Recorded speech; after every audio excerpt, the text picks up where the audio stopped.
ధర్మ సమాజ్ పార్టీ అది దాని యొక్క సామాజిక సాంస్కృతిక నేపథ్య ప్రయాణం ఏదైతే సాగిందో అందులోకి చొరబడి ఈ జ్ఞానాన్ని దొంగిలించి సమాజంలో ఇదే ధ్వనిని, ఇదే ఆలోచనని, ఇదే జ్ఞానాన్ని పెద్ద మైకు పెట్టుకొని మనం కార్యకర్తల్ని అంతర్గతంగా సృష్టించుకుంటున్న ఉద్యమంలోకి చొరబడి మన జ్ఞానాన్ని తీసుకుపోయి సమాజంలో పెద్ద మైకేసుకొని చెప్పి ఇవో ఈ జ్ఞానానికి సృష్టికర్తలని చెప్పుకున్నాడు. పోనీ చెప్పుకున్నావు.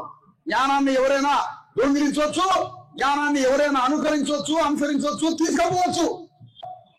ఏ రాజ్యాంగాన్ని ధ్వంసం చేయడానికి బీజేపీ పార్టీ బయలుదేరిందో ఆ బీజేపీలో కొన్నాళ్ళు కాంగ్రెస్ పార్టీలోకి రకరకాల పార్టీలకి ప్రయాణం చేసి పూలే అంబేద్కర్ సిద్ధాంతం గురించి మాట్లాడినావు కదా. దేనికి బీజేపీ పార్టీలోకి పోయినావు? దేనికి కాంగ్రెస్ పార్టీలోకి పోయినావు? దేనికి అగ్రవర్ణ పార్టీలోకి